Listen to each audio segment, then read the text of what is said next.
Cuida de mim, Senhor. Cuida de mim, Senhor. A minha alma está em seus braços, por onde for. Cuida de mim, Senhor. Cuida de mim, Senhor. Eu não consigo viver um segundo sem teu amor. Sem a tua presença eu seria um cristal apagado sem vida, uma ave triste aprisionada sem liberdade.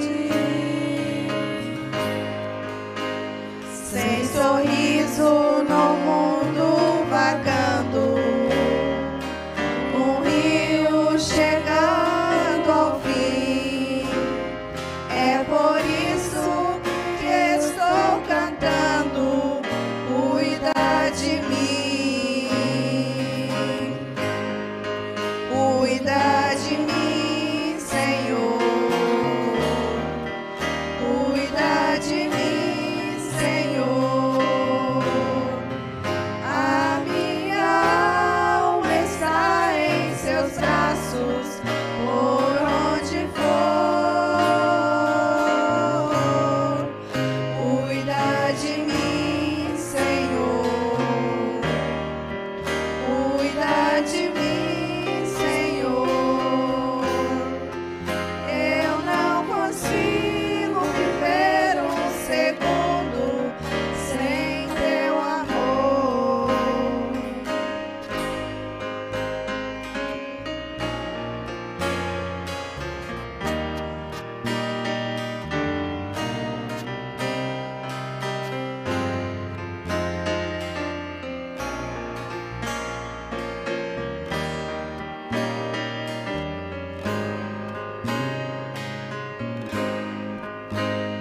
Com o Senhor ao meu lado sou forte, nem a morte ou mal temerei.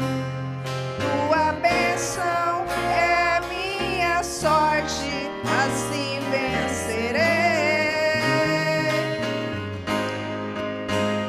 Tua presença clareia o caminho e me faz ser feliz assim. É por isso que eu sempre canto. Cuida de mim. Cuida de mim, Senhor. Cuida de mim, Senhor. A minha alma está em seus braços, por onde for. Cuida de mim, Senhor. Cuida de mim, Senhor. Eu não consigo viver um segundo sem teu amor.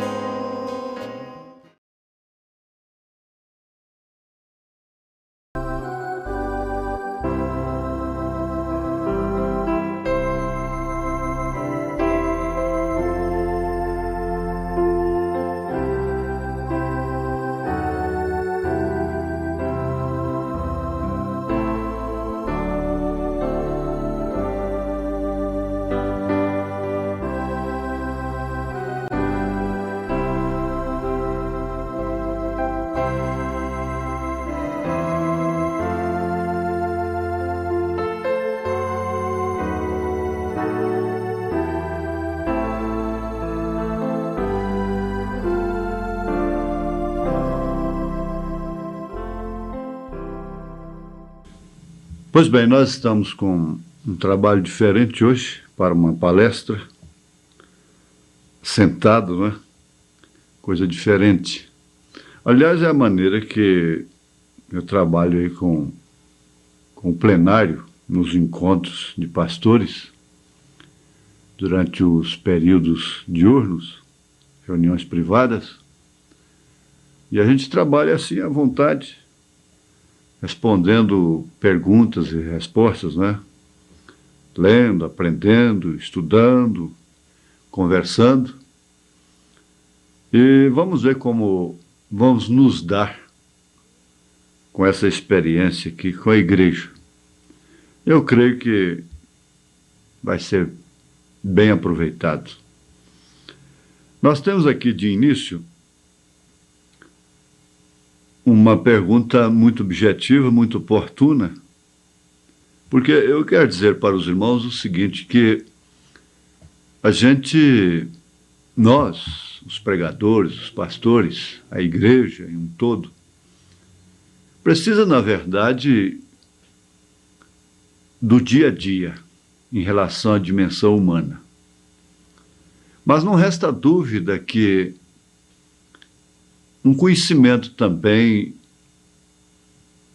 geral das Escrituras, das doutrinas, em relação, por exemplo, em relação a Elias, Moisés, mesmo os próprios 7 trovões, os selos, e outras referências assuntos, itens que refletem mais como doutrina, que muitas delas são dispensadas por muitos, acham que não são necessárias, mas são. Porque o conhecimento das tais livra os menos avisados, aqueles que têm mais uma certa predisposição para certos espíritos, de abraçarem doutrinas erradas. Como, por exemplo, essa pergunta e resposta número 3, parágrafo 192, em síntese, ela fecha qualquer assunto sobre Elias e Moisés, ou Moisés e Elias, como queiram. Fizeram uma pergunta para o irmão Branham, o seguinte: Zacarias 4 e Apocalipse 11, verso 13 e 12, falam eles do mesmo ser? Veja, Zacarias 4, 12, 14 e Apocalipse 11, 4. Então as pessoas assinaram o nome. Aqui nós temos aqui Zacarias, capítulo 4, verso 12, 14, não é? 12 diz: e falando-lhe outra vez, disse que são aqueles 2 raminhos de oliveira que estão junto aos 2 tubos de ouro e que vertem de si ouro. E ele me respondeu dizendo: não sabes o que é isto? E eu disse: não, senhor meu. Então ele disse: estes são os 2 filhos do óleo que estão diante do Senhor de toda a terra. Agora veja, irmãos, como isso é bom, esse conhecimento. Agora, o relacionamento dessa escritura com a do Apocalipse. A pergunta que ela é objetiva, ela contribui. Ela não é uma pergunta chamada uma pergunta capciosa, ela não é uma pergunta curiosa. Eu gosto sempre de dar esse exemplo. Quem foi a mulher de Caim? Isso não interessa. Isso não leva ninguém a lugar algum. Mas esse é o tipo da pergunta consciente, é o tipo da pergunta que contribuiu para com toda a igreja, porque isso ficou na fita, tem sido traduzido para o mundo todo, e uma resposta dessa do profeta põe fim ao assunto de Moisés e Elias, porque há doutrinas diversas sobre o caso. Muitos há que dizem que é Enoque e Elias. Isso dentro dos bons parâmetros, né? Das boas linhas, dentro daquele nível sincero, né? Agora, esse nível herético, então, um homem aí é Elias e Moisés, um gentil é Elias e Moisés ao mesmo tempo. Agora, nós, é claro, não estamos ocupando tempo com isto, para responder a tais coisas, mas, de todos os modos, isso ficou na mensagem, isso está na Bíblia Sagrada, com um objetivo eficaz, porque tudo que está na Bíblia tem eficácia. A igreja precisa dela, ou entendendo ou não entendendo, ela compõe esse complexo de Deus na terra. A igreja forma esse complexo de Deus através da sua palavra. Agora, tudo que está na palavra é como esse prédio aí, é cimento, é ferro, é areia, é tijolo, é madeira, é parafuso, é gesso, tudo compõe, forma esse complexo aí que chama-se um edifício, a casa, não é? Assim também é a Bíblia. Então veja que coisa bonita. A pergunta, como ela foi tão consciente, tão bonita, tão edificante. Apocalipse 11, verso 4. Verso 4. Estas são as duas oliveiras e os dois castiçais que estão diante do Deus da terra. Olha que coerência, que combinação, né? Com Zacarias. E as pessoas, naturalmente, para confirmarem essa experiência, essa relação de Zacarias com o Apocalipse, perguntaram ao irmão Branham.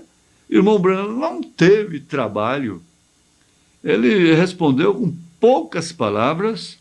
Ele disse, vejamos Zacarias 4. Sim, são aquelas duas oliveiras. Sim, são as duas oliveiras. E Apocalipse 11 são, sim, é isto. A mesma coisa, são ambas. São Moisés e Elias, as duas oliveiras. Isso quer dizer que aqueles irmãos, naturalmente, saíram dali convictos, certos, porque foram um irmão e uma irmã da igreja que fizeram a pergunta. Deve ter sido um casal, não é? Um casal. E com essa pergunta, a igreja ficou convicta, consciente, de que se trata de Moisés e Elias. Moisés e Elias. Isso a conjunção aí deve chamar a atenção. Moisés e Elias. Nós temos estudado isso já no quinto selo, em outras referências, quando o irmão Branham disse que chegou até a ter a visão, vendo Elias e Moisés mesmo. E aqueles que estiveram lá no primeiro tempo, lá no deserto, no caso de Moisés, depois Elias, no tempo da seca, no tempo de Jezabel, e os mesmos no Monte da Transfiguração. Elias, Moisés, quando Pedro pediu, façamos aqui 3 tabernáculos, um para ti, outro para Elias, outro para Moisés. Veja, isso quer dizer, no que Jesus estivesse, Pedro estaria também, não é? Então, irmãos, eu gosto de apreciar estas coisas, tomando o sentido que aquilo tomou lá no momento. Aquele casal deve ter saído convicto. Não, irmão Branham respondeu. O profeta respondeu. É claro que a salvação deles não estava dependendo disto, mas o completo conhecimento dependia.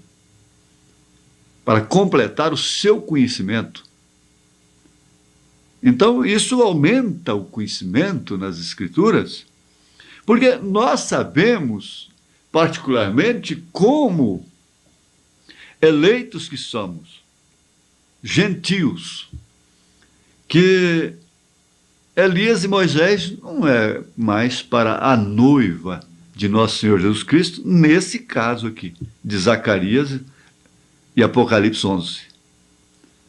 Elias, para a noiva, é agora. É na sua quarta manifestação, que é o irmão Branham, então encerra-se, parou com os gentios.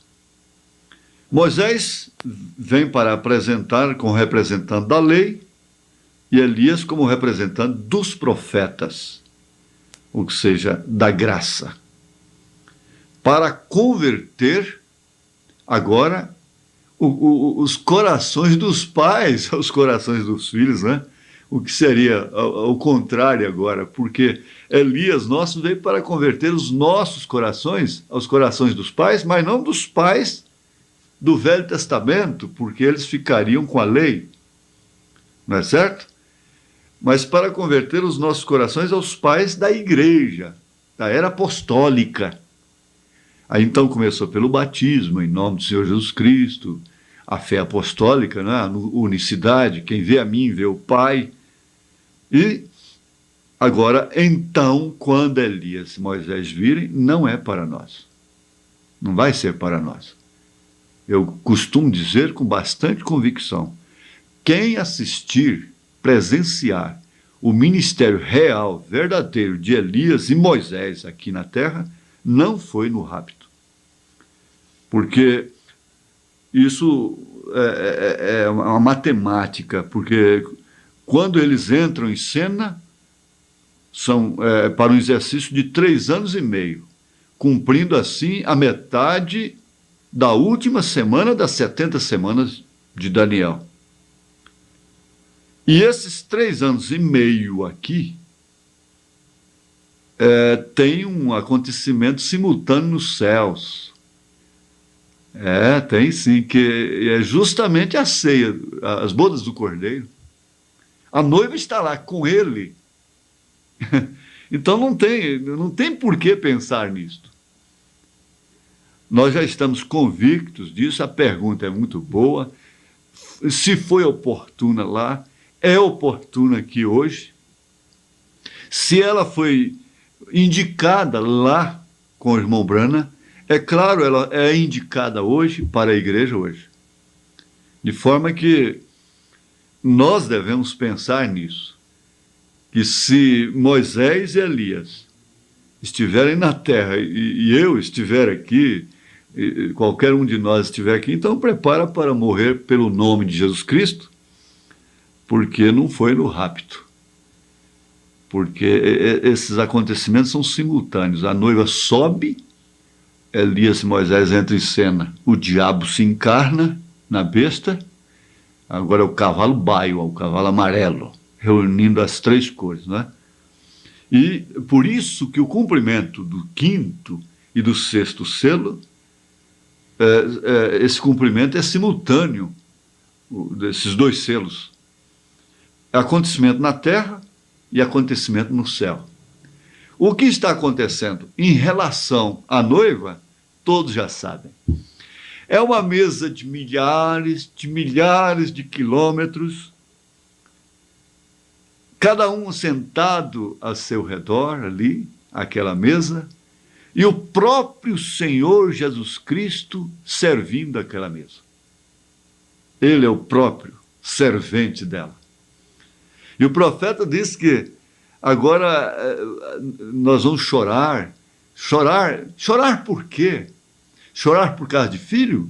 Porque se sentiu a falta do filho na mesa? Você chora hoje por não ter familiaridade, por não poder se assentar na mesa com sua família, ter um culto doméstico, orar, comer, festejar nos dias mais importantes de cada um, e assim por diante, nos dias festivos, não é? Mas lá não. Lá ninguém vai chorar a falta de um marido, de uma esposa, do pai, ou da mãe, o que muito acontece aqui. pessoas que saíram do nosso companheirismo, muitas vezes porque nos deixaram, por motivos, por incompatibilidade, até mesmo família desfacelada, e outros porque partiram, estão na sexta dimensão. Então lá não seria as bodas do Cordeiro, não seria descanso. Se nós sentíssemos falta dos nossos entes queridos, né? Não, ninguém vai sentir falta de ninguém. Ali está a família completa, a família de Deus. Não está faltando nenhum filho, não está faltando nenhuma filha, não está faltando ninguém ali. Não. Aonde está meu filho? Não. As lágrimas lá é de gratidão. Essas poucas lágrimas que nós derramamos aqui na terra de gratidão vai formar um rio lá. Porque a gratidão será tão grande, o motivo será tão grande de chorar por gratidão. Não é chorar por dor, por sentimento, por amargura, por ter perdido. Isso é muito importante. Isso comove a gente, isso dá para mexer um pouquinho por dentro, né? Dá assim. Eu gostaria que todos pensassem nisso assim, de uma maneira mais profunda, né? Muito pouco se chora aqui em gratidão. Lembra-se muito pouco daquilo que Davi lembrou, recomendou a sua alma: bendiga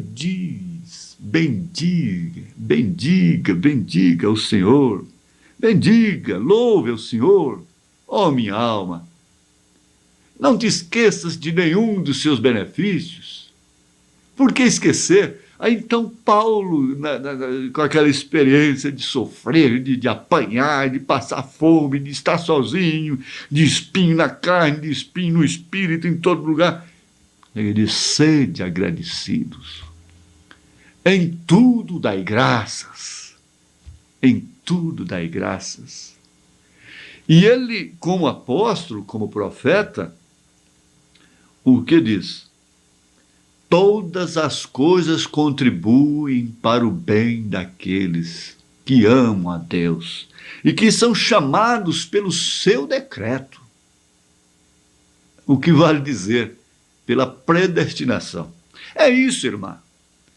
Irmão, é isso, exatamente isso que está diante de nós.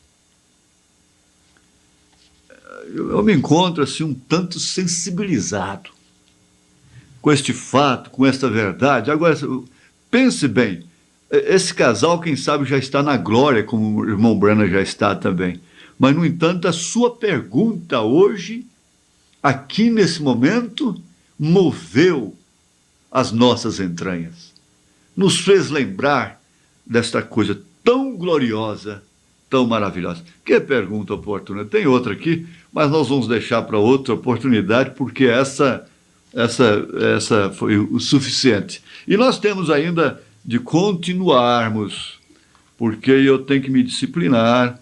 Pode vir a coisa boa, seja como, mas nós temos que estudar isso aqui. Nós temos que estudar com o profeta estas coisas. Eu vou continuar assentado, mas a leitura é São João 6 ainda. Agora, desta feita, a partir do verso 60.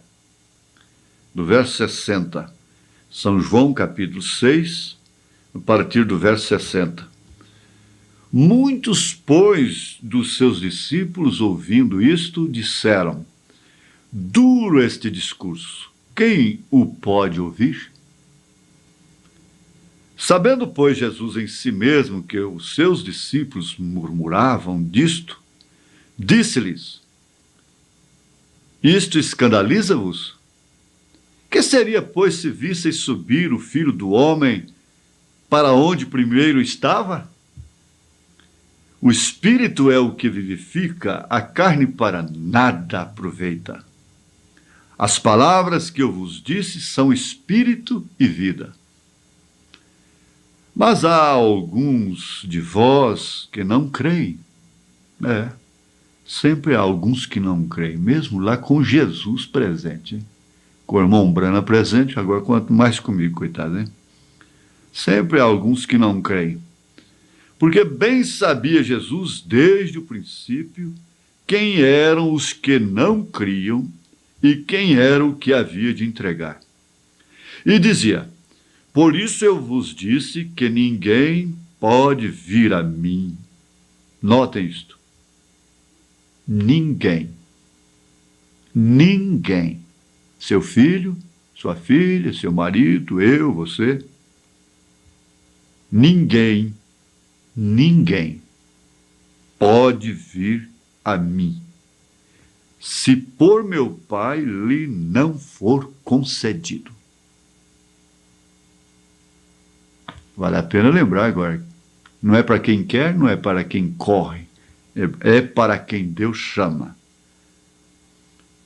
Então, nós deveríamos ser muito gratos, porque o Pai nos concedeu que viéssemos a esta mensagem. Notem isto, irmãos. Desde então, muitos dos seus discípulos tornaram para trás e já não andavam com ele. Então disse Jesus aos 12: quereis vós também retirar-vos? Isso é que é convicção. Eu encaro isso aqui como convicção de ministério, de missão.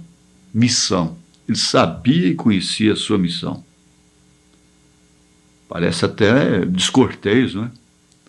Quereis vós também retirar-vos? Eu dei um bom motivo para todos irem embora. E por que vocês ficaram? Vocês são melhores do que eles? Eles são melhores do que vocês? Alguma coisa está acontecendo? Isso já está falando das 3 classes de crentes, vocês estão notando, não é? Respondeu-lhe, pois, Simão Pedro, não é? Senhor, para quem iremos nós? Para quem? Sempre tem um quem. Seria um pronome pessoal, uma pessoa, não é? Para quem? Ele não diz para onde. Para quem iremos nós? Tu tens as palavras da vida eterna. Então tu tens tudo, não importa se o Senhor fala para comer carne humana, beber sangue humano, seja o que for, não importa o que aconteça contigo. O que o Senhor ponha de difícil diante de nós. E nós temos crido e conhecido que tu és o Cristo, Filho de Deus. Respondeu-lhe Jesus: não vos escolhi a vós os 12? E um de vós é um diabo. Se ele escolheu 12 e um é o diabo, então ele escolheu 11 filhos e um diabo. O que era suficiente para fazer tudo, não é? E isto dizia ele de Judas Iscariotes, filho de Simão, porque este o havia de entregar, sendo um dos 12. Nós pedimos a Deus, nesse instante, que aceite a nossa gratidão de podermos ainda nos reunirmos em seu nome, em nome de Jesus Cristo. E agradecermos essa profundidade, essa largura, esse comprimento, essa altura, na qual Ele tem nos prometido penetrar, estarmos entre esses pontos, entre esses 4 pontos. Seriam pontos cardeais do conhecimento de Deus, da graça, do amor de nosso Senhor Jesus Cristo? Nós agradecemos a Ti, Senhor, pelo perdão dos nossos pecados, e porque nesta hora nós podemos pensar nestas coisas que já ouvimos de uma maneira mais agradecidos. Em nome de Jesus Cristo. Amém. Amém. Pois bem, os que estão de pé se assentem, não é? Eu gostaria de observar com os irmãos uma coisa muito importante. Nesse instante, vocês sabem que num tipo de matéria dessa a gente não pode se prender a um tema, porque nós vamos vendo parágrafos, e também não podemos ter pressa. Nós temos que ir assimilando as coisas da maneira que elas nos vão vindo. A igreja precisa, antes de tudo, aceitar esta condição que está expressada, manifestada, escrita nessa Bíblia que é infalível, que é a natureza. Então a igreja precisa aceitar a condição de que o joio tem que estar junto com o trigo. Ambos têm que estar juntos até o fim. E essa mensagem, 3 classes de crentes, como nós já observamos, já estudamos juntos, e nós temos que repetir isso quantas vezes for necessário, de que onde há um grupo de crentes, então ali está reunido, né, um grupo de pessoas, de crentes, ali tem 3 grupos, 3 classes de crentes, que são os crentes verdadeiros, os manufaturados e os incrédulos. Agora, irmã, preste atenção, irmão, mesmo os pastores, nós precisamos nos conscientizar disto. A igreja precisa se conscientizar disto. É como você, o pai de família, a mãe de família, tem que aceitar. Aceitar, queira ou não queira, a condição moderna de hoje, sofrê-la. Filhos rebeldes, filhas rebeldes. É claro, nós estamos aí com o mundo padronizando os princípios. As famílias não têm princípio próprio mais. É o princípio da televisão, uniformizando tudo.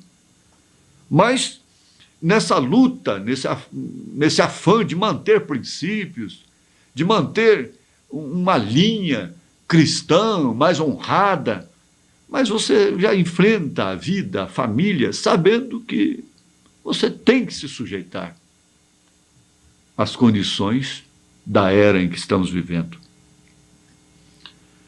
E a igreja não pode pensar que ela vai ser uma santa e pura igreja. Aliás, o profeta disse, não há coisa como santa igreja. Não há coisa como santo homem, santo pastor, santo bispo, santo papa. Não.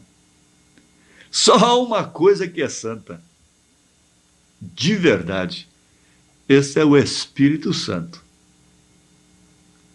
E o Espírito Santo tem um ministério na terra que ele próprio tem consciência dele.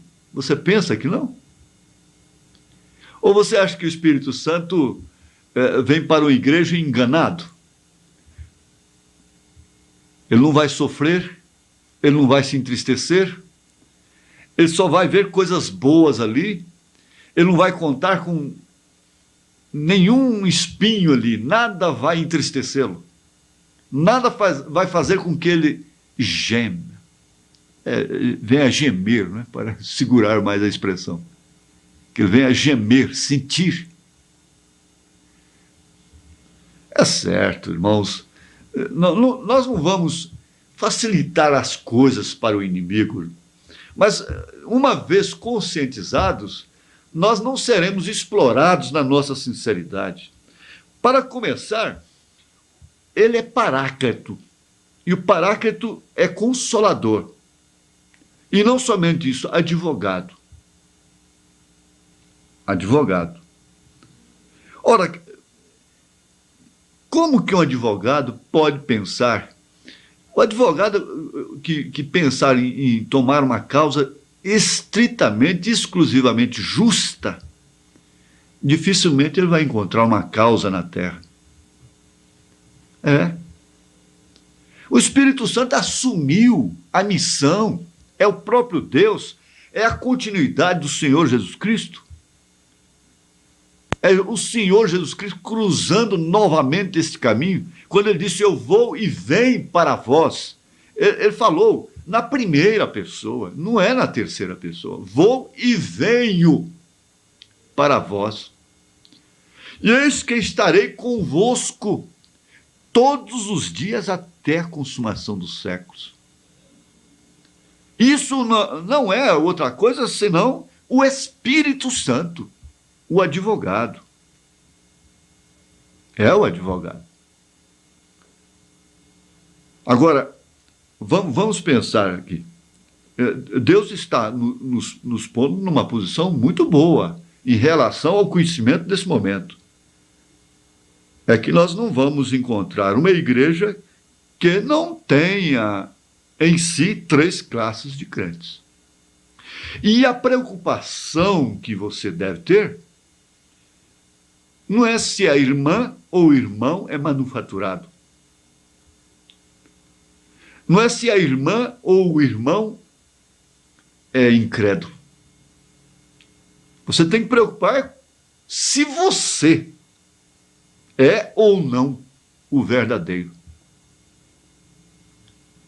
Agora, nós aprendemos que o verdadeiro não é aquele que não erra. O rapaz disse, eu não preciso de borracha. Ele foi prestar um exame numa companhia. Aí o instrutor, o examinador, disse, cadê a borracha? Ele disse, não, eu não preciso de borracha, eu não erro. Então ele disse, então você pode ir embora. Você não erra, então é porque você não faz nada. Você não trabalha. Não há ninguém que vai enfrentar qualquer coisa nesse mundo que não está suposto a errar. Você vai deixar de ser uma cozinheira porque salgou a primeira comida? Fez salgado demais? Deixou penuja no frango? Ou deixou insonso? O arroz virou papa?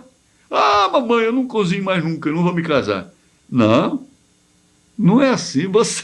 Agora é que você precisa continuar, aperfeiçoar. Você pôs água demais.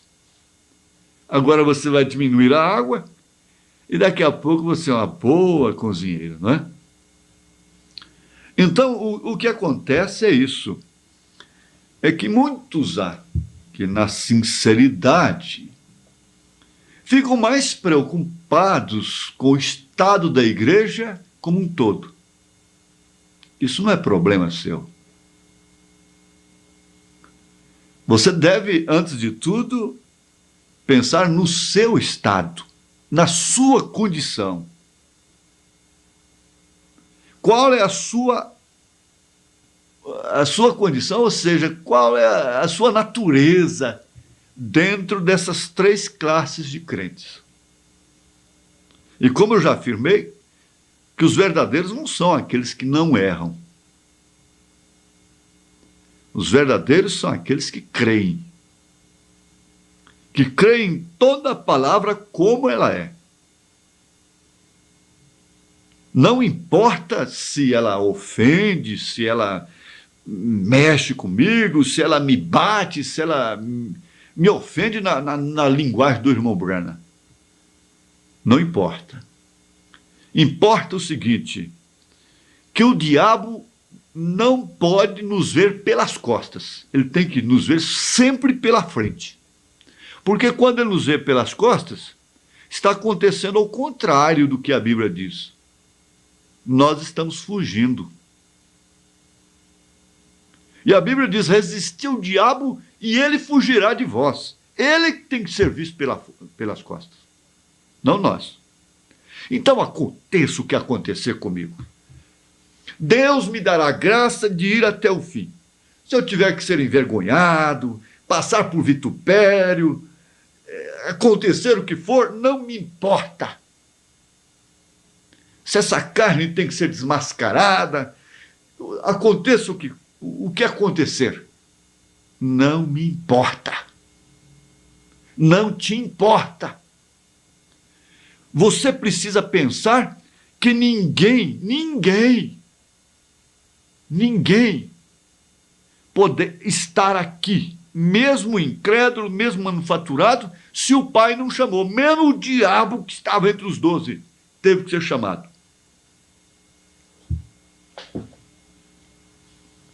O Judas, ele foi chamado, ele não foi de oferecido. Ele não foi um intruso. E muitos aqui não entendem por que certos espíritos errados têm que prosperar dentro da própria mensagem, no mundo, e se põem a combatê-los. Eu não tenho nada que combatê-los. Eu estou contra as Escrituras. Eu disse para um reverendo, assim que aceitei a mensagem, presidente do Conselho de Ministros de Goiânia, eu disse para ele: mas reverendo, se eu sou falso Cristo e o senhor é verdadeiro, como o senhor quer impedir o cumprimento das Escrituras? Ah, você tinha o Espírito Santo antes de ser batizado em nome do Senhor Jesus Cristo? Você não tinha? Só agora que você tem?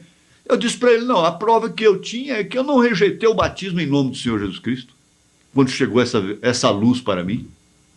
Agora, se eu sou falso, porque aceito a mensagem de um homem que só me volta para a Bíblia, para as atitudes, para os atos dos apóstolos, se eu sou falso por causa disto, então, reverendo, deixa a Bíblia cumprir. Deixa a Bíblia cumprir. Atendo o conselho de Natanael. Se for de Deus, Gamaliel, se for de Deus, isso prospera. Se não for, mas não é assim, não é assim mesmo, Gamaliel. Você vai me desculpar, não é tudo que não é de Deus que não prospera, não. E nós estamos aqui cumprindo as Escrituras em algum sentido. Portanto, irmão, pense um pouquinho. Nós temos sido uma família. Esse ministério nasceu de uma maneira peculiar. Ele foi direto por Deus. Ele nasceu na porta do mercado, numa máquina velha de arroz. Eu tenho sido um fracasso, como diz o profeta, mas eu entendo em que sentido ele falou, e o sentido em que eu tenho sido um fracasso é milhões de vezes pior do que o que ele falou. Eu tenho sido um fracasso. Não resta dúvida. Mas uma convicção eu tenho, de que esse ministério é levantado diretamente por Deus. Coisas muito menores têm derrubado gente por aí, por esse mundo afora, por essa terra afora, do que o que tem acontecido conosco. E nós estamos passando por cima de tudo. Você está passando por cima de tudo. Você não entende, você não compreende. Você não sabe por quê. E vai marchando. Está aqui agora olhando para mim, me ouvindo. Isso não é importante? Eu francamente, acho que os pastores, os conscientizadores, as palestras que nós temos de ter, o tempo do povo que nós tomamos, a gente pode até brincar e tudo, sorrir. Olha, isso não tem nada a ver. Mas vocês notam uma coisa, que a coisa de Deus mesmo, ela é séria, ela é tratada aqui de uma maneira séria. Ela tem sido séria, como ela é mesmo, sem nenhum legalismo, sem nada. Mas a igreja tem que estar conscientizada que ela está entre o joio. E não vai pensar que o joio está lá no campo de futebol, está lá na boate, está lá no motel. Nós não temos que estar preocupados muito com motel, com televisão, com artista de cinema, de televisão. Nossa mensagem não pode estar muito fechada nisso, só nessa linha, não. Vocês sabem disto. Isso é o osso. É osso que está na boca do cachorro. Nós temos o filé. E o joio, eu vou te dizer, o joio não é isso, não. O joio não é nem mesmo denominação mais. Não é nem mesmo isso. A igreja há de aceitar, há de convir que essa lavoura está aí. E ninguém vai poder arrancar. O Senhor disse, não arranque, não tire, porque você vai tirar trigo junto. Ele disse claramente quem foi que semeou o joio. No meio do trigo. O joio foi semeado na lavoura do Senhor, não foi na lavoura do diabo. Não foi Jesus, o Senhor, que foi semear trigo na lavoura do diabo. O diabo vestido de preto, não é? Aquela coisa esquisita, fez a roça, lavou, arou, fez tudo e plantou seu joio tão bem plantadinho lá. Aí de noite Jesus foi lá escondido, entrou pela janela e semeou lá o trigo no meio do joio. Não, foi ao contrário. O Senhor semeou o trigo, arou a terra, a lavoura é de Jesus. O terreno é de Jesus, esse terreno é você. Em você tem joio, tem trigo, em você tem cão branco, tem cão preto. Em você tem Romanos 7. Em você tem a lei do entendimento lá dentro que condena tudo que é errado. Tem a vontade de fazer só o que é certo, só o que é bom. Quando menos espera, você está fazendo o que é mal. Esse terreno é de Jesus. Foi o joio quem semeou. É um intruso. Agora, você vai aceitar isso no sentido individual, da sua própria pessoa, para que você possa duvidar-se? Sim, é necessário que haja uma dúvida de seus próprios sentimentos, do seu próprio ego, de suas próprias maneiras. Quer saber de uma coisa? Até do seu próprio coração, porque o coração é enganoso, o coração do homem. Só não aquela coisinha pequenininha que fica lá dentro.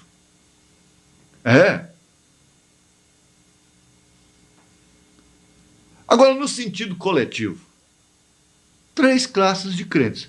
E você não vai se preocupar mais com quem está errado, com quem é manufaturado, quem não é. Veja se Pedro, João, os apóstolos, os 11 ficaram preocupados com Judas. Nós vamos entregá-lo a Satanás. Eu não vou mais na reunião de Jesus por causa do Judas. Eu não vou mais nesse conselho, não vou mais nesse encontro, não vou mais nesse ministério por causa do Judas. O irmão Branham falou para aquele irmão, você fica menor do que ele. E agora? Os apóstolos não se incomodaram.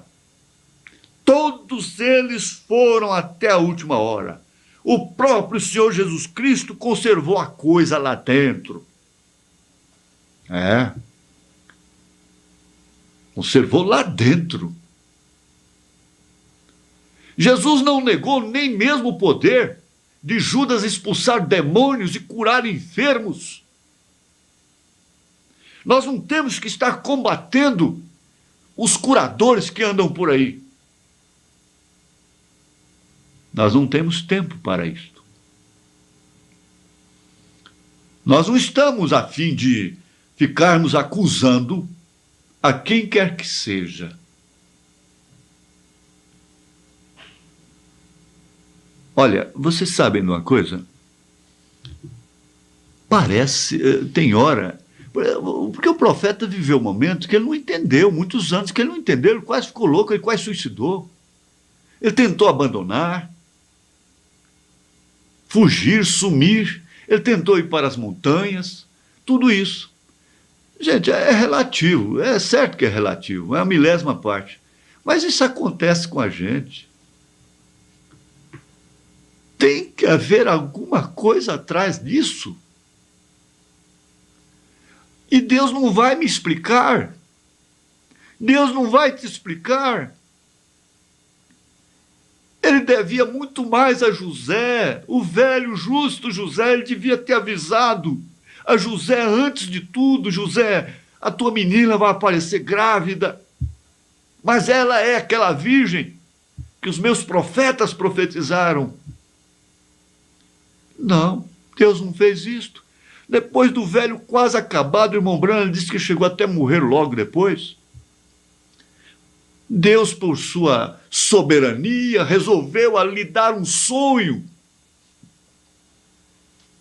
Gente, um sonho respondeu tudo para o homem.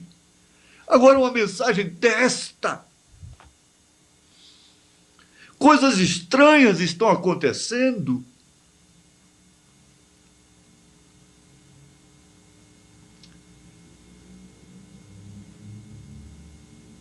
Teria que haver uma reflexão de autoacusação, de autorreprovação constante, e nos furando, nos retalhando como os falsos profetas, falsos não, eles eram verdadeiros profetas de Baal.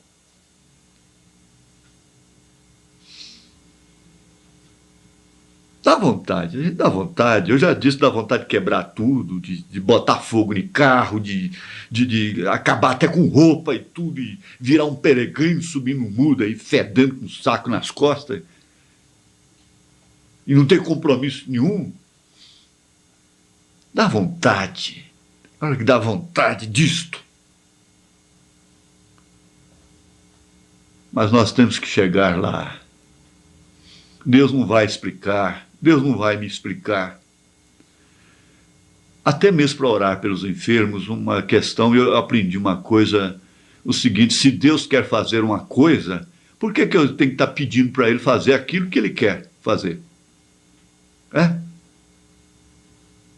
Quando Deus decreta uma coisa, eu fico de cá: Deus, oh Deus, faça isso, faça isso, faça isso.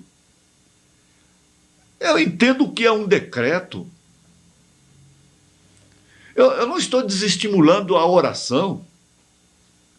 Mas você vê, eu conheço um caso mesmo de um irmão que, ao anoitecer, ele se ajoelhava e só levantava-se do joelho no outro dia cedo. Uma coisa inédita. Quando apareceu essa doutrina do novo nome, ele foi o primeiro a abraçar.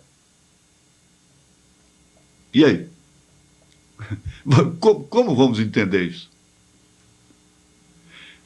É a maneira de se aprofundar no amor de Deus. É ler, é orar. Mas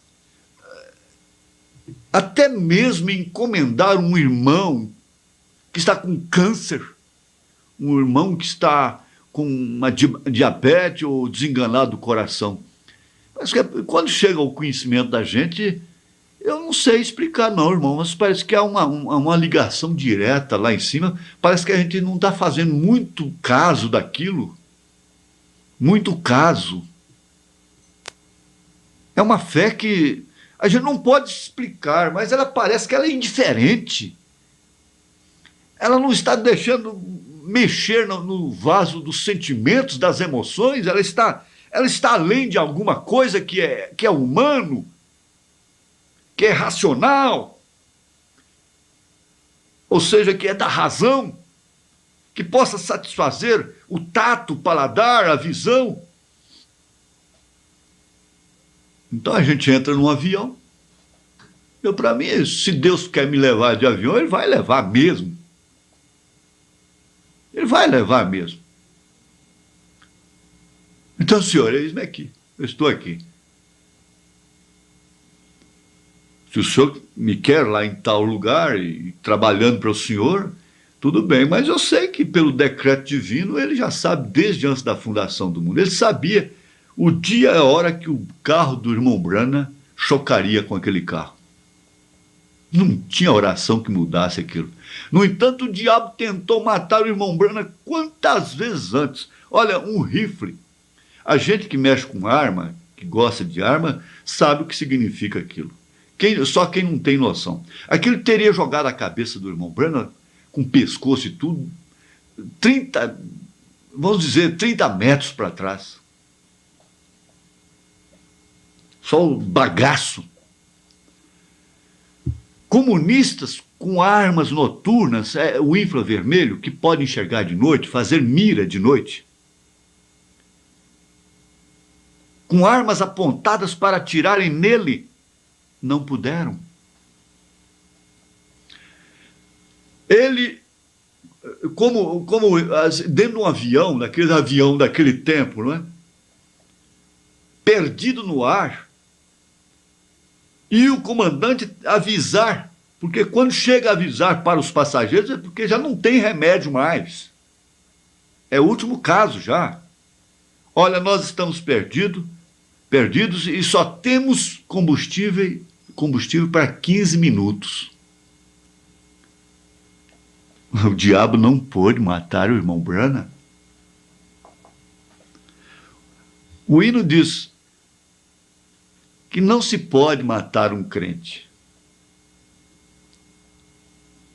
Porque, na verdade, o crente não morre, mesmo o físico morrendo. Essa é outra parte. Mas, irmã, espera aí. Você sabe que, às vezes, mesmo com um tumor maligno, você pode viver 30 anos? Um espinho na carne. Deus não deixar enraizar, ele faz com que você cumpra a sua missão aqui, os seus dias aqui, sofrendo de um câncer, sofrendo de uma diabetes em alto grau, sofrendo de chaga no coração. Isso não é só em relação aos crentes, não, é também aos descrentes.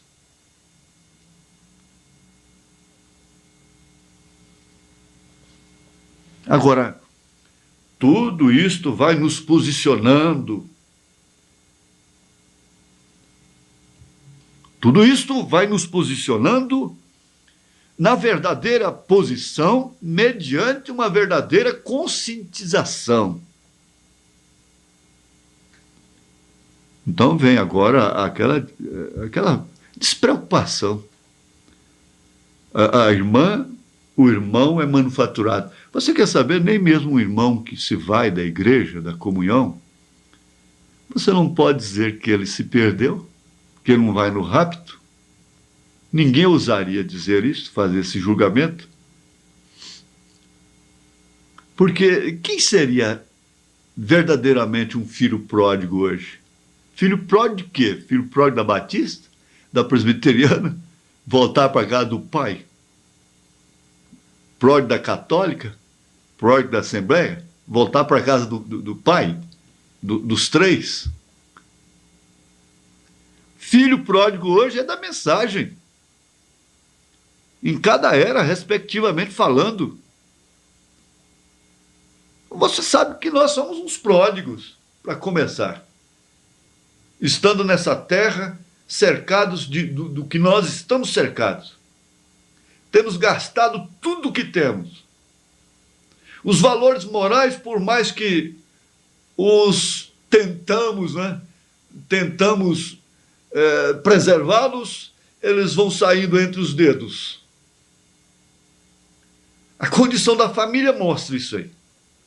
Você tem que aceitar a condição imposta pela modernidade, pela sociedade atual. Agora, como que vamos nos identificar? Então o profeta diz, o primeiro grupo, eu vou já encerrar, mas o primeiro grupo são crentes. Crentes manufaturados, em segundo lugar, e em terceiro lugar, incrédulos.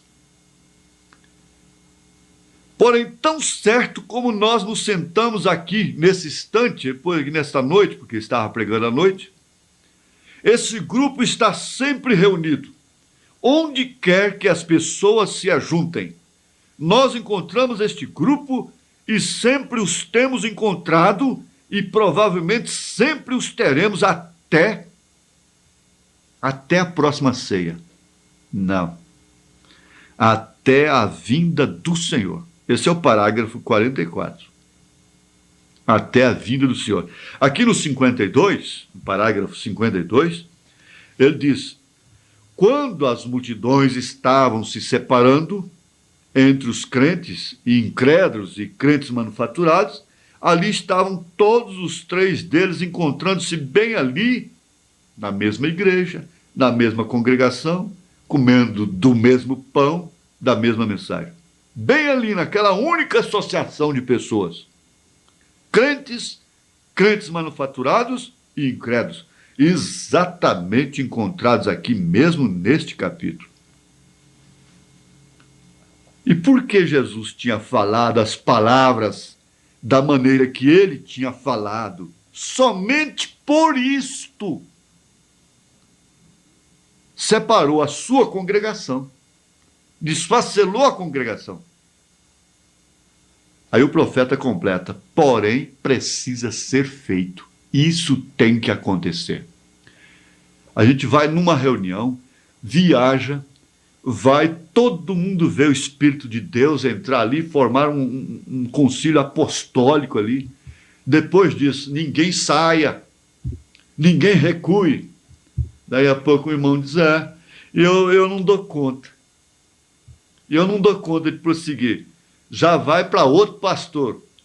Olha, eu diria, se tem algum pastor me ouvindo, isso é falta de sabedoria, isso é falta de reconhecer o quíntuplo de Efésios 4. Isso não vai funcionar. Diácono, você não pode recuar na hora de uma decisão. O administrador, qualquer obreiro, qualquer trabalhador, na hora que a igreja cai numa dificuldade, eu vou recuar. Eu vou recuar. Que isto? Porque estaria predestinado exatamente para isso? Será que não poderíamos reconhecer pelo menos uma reunião que se tornou uma reunião apostólica? Ninguém é para se chamar de apóstolo, mas pelo que acontece nas reuniões, nas decisões, você vê que pelo menos naquela hora o espírito apostólico entrou ali e ele dá uma ordem: ninguém saia, fique aí. Na mesma hora, irmão, está em dificuldade. Não, eu vou congregar, mas servir eu não vou mais. O irmão Brando disse: você não trabalha para mim, você não trabalha para a igreja, você trabalha para Cristo. E o que eu tenho dito, está certo, precisa. Volte, recue, vai embora, vai buscar apoio de outro. E o outro, sem sabedoria, dá apoio também, sem experiência. Sem a experiência apostólica. É certo? Vá. É necessário que isto aconteça. Mas há outros que dizem: não, é difícil. Mas para onde iremos nós? Mas esse caso nosso aqui não foi igual lá de Jesus. Que esse aqui é muito mais pesado. Engano, muito engano seu. Muito engano seu. Se você for meditar o que é comer carne humana e sangue humano, gente, não precisava ser sangue humano, não, sangue de animal. Na lei, a lei que eles conheciam lá, que obedeciam, foram criadas nela, e que era a lei de Deus. Não precisava ser sangue de homem, não, humano, não.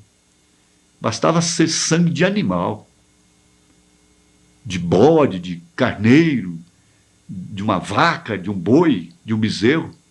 Morreria apedrejado.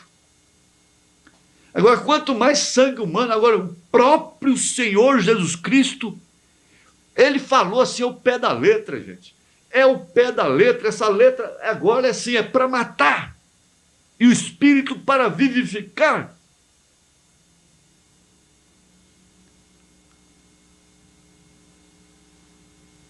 Quem não comer da minha carne e não beber do meu sangue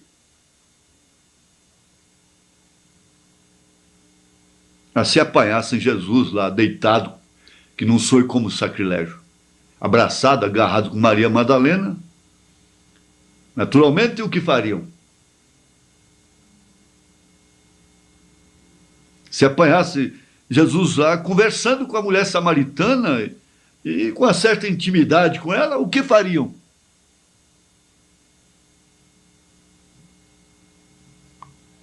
Você sabe que, para começar, ele não seria apedrejado. Se ele fosse no ambiente próprio e ressarcisse, pagasse a prostituta, ela não tinha direito. Ninguém podia fazer nada com ele.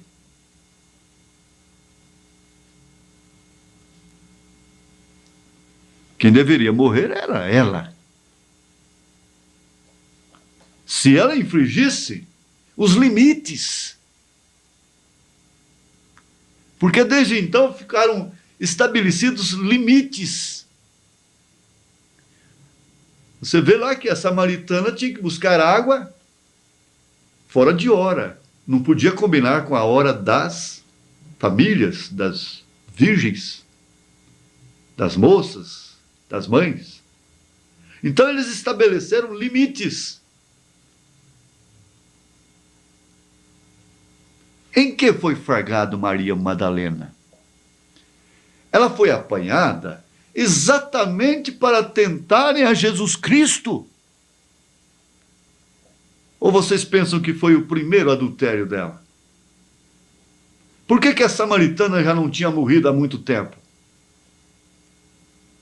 Por que Raabe foi preservada daquela forma? E você pergunta, por quê? A Bíblia vem e responde. Justamente isto.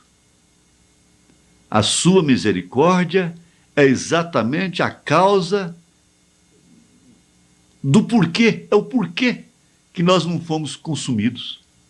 Nós não fomos consumidos exatamente por causa de sua misericórdia, porque a lei e o aio pesa sobre nós. Este aio nos leva a Cristo, como levou a Maria. E ninguém vem a ele. Ora, se ninguém viria a ele, se não fosse pelo Pai, então Maria não foi levada a ele naquelas circunstâncias. Ela não foi levada a ele, senão pelo Pai. Foi o Pai levando-a.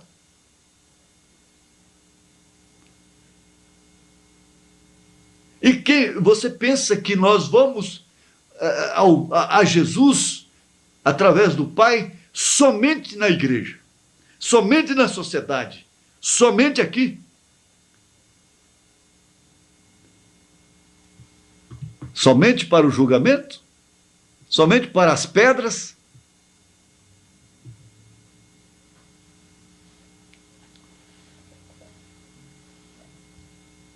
Ninguém vem a mim se o Pai não enviar. Ninguém. Ninguém vem para essa ceia, para as bodas do Cordeiro, se o Pai não enviou. Ninguém vai para a ceia se não recebeu o convite. Manco, aleijado.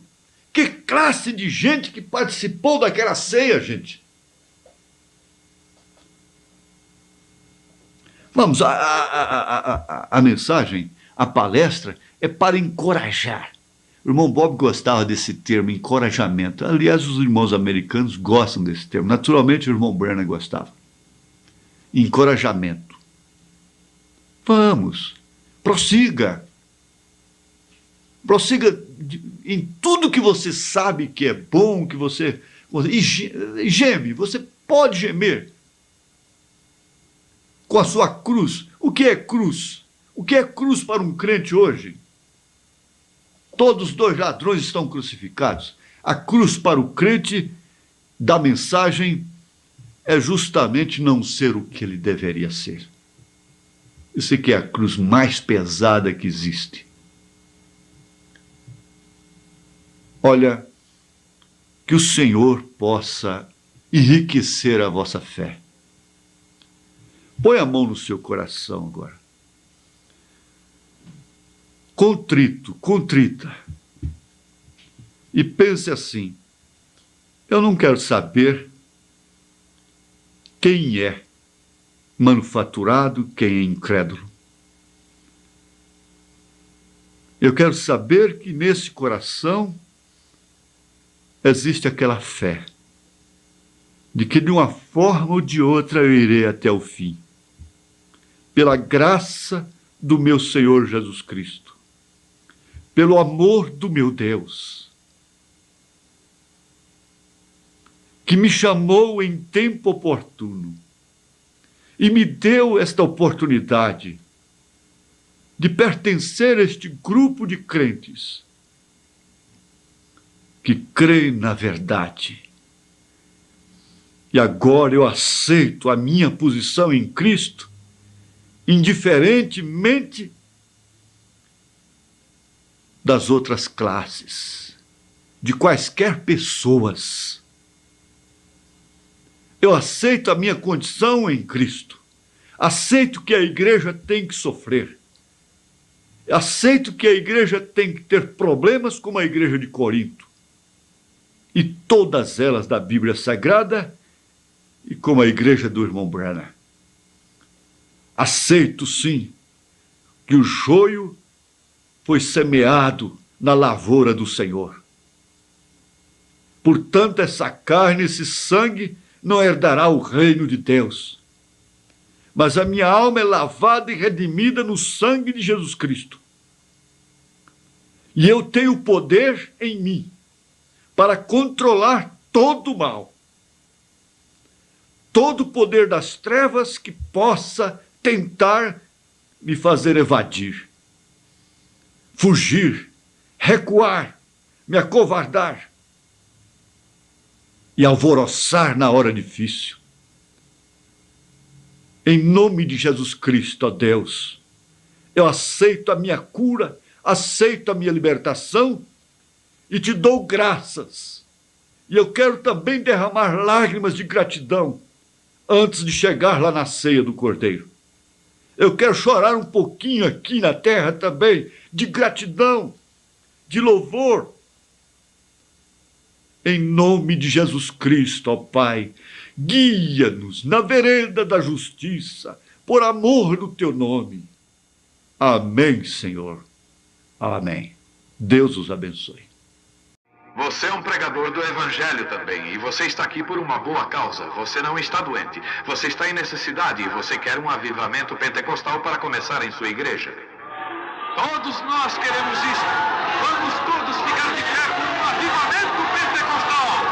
Deus Todo-Poderoso que criou os céus e a terra, eu peço que todos os poderes dos demônios deste recinto sejam quebrados.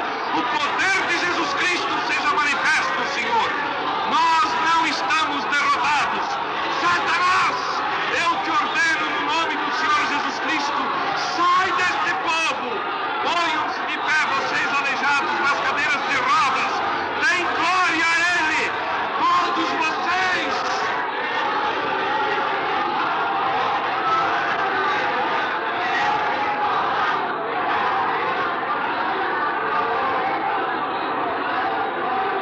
Glorifiquemos o nosso Deus.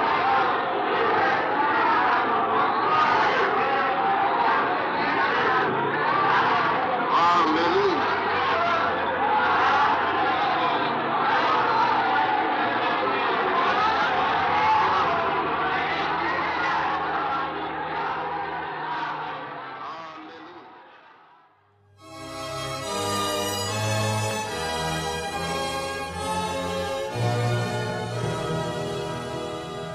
Agradecemos ao nosso bom Deus por mais esta mensagem que ouvimos, pregada pelo nosso saudoso pastor Joaquim Gonçalves.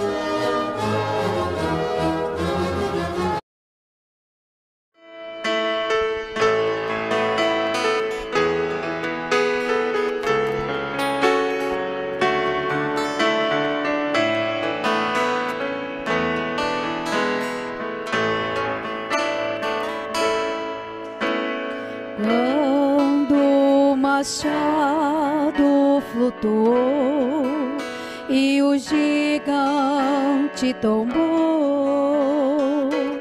Deus estava lá. Quando o mar vermelho separou e a muralha desabou, Deus estava lá. Quando a água da pedra então jorrou, por uma fenda Moisés olhou. Deus estava lá. Lá no deserto a sarça ardia e o fogo não consumia. Deus estava lá. Elias orou e o fogo desceu, o cego gritou e recebeu, porque Deus estava lá. O mesmo Deus que estava lá está aqui. Hoje o mar vai se abrir para você atravessar. O mesmo Deus que no passado tudo fez, pode fazer tudo outra vez. Você pode acreditar. Quando você chorou, Deus estava lá. Hoje Ele está aqui para te consolar. Quando você chorou, Deus estava lá. Hoje Ele está aqui para te consolar.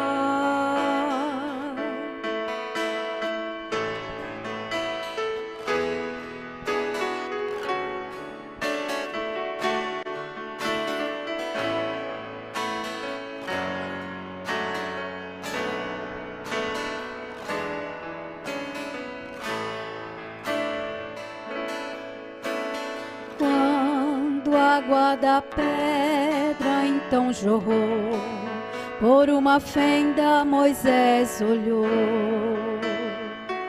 Deus estava lá. Lá no deserto a sarça ardia e o fogo não consumia. Deus estava lá.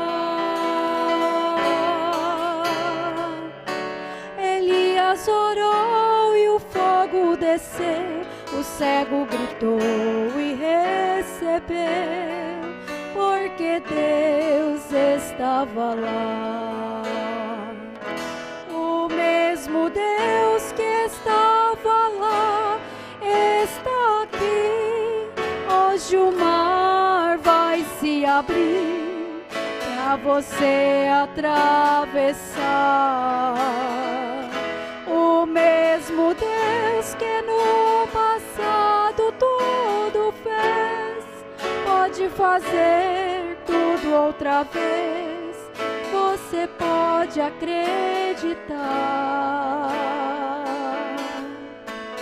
Quando você chorou, Deus estava lá. Hoje Ele está aqui para te consolar. Quando você chorou, Deus estava lá. Hoje Ele está aqui para te consolar. Hoje Ele está aqui para te consolar.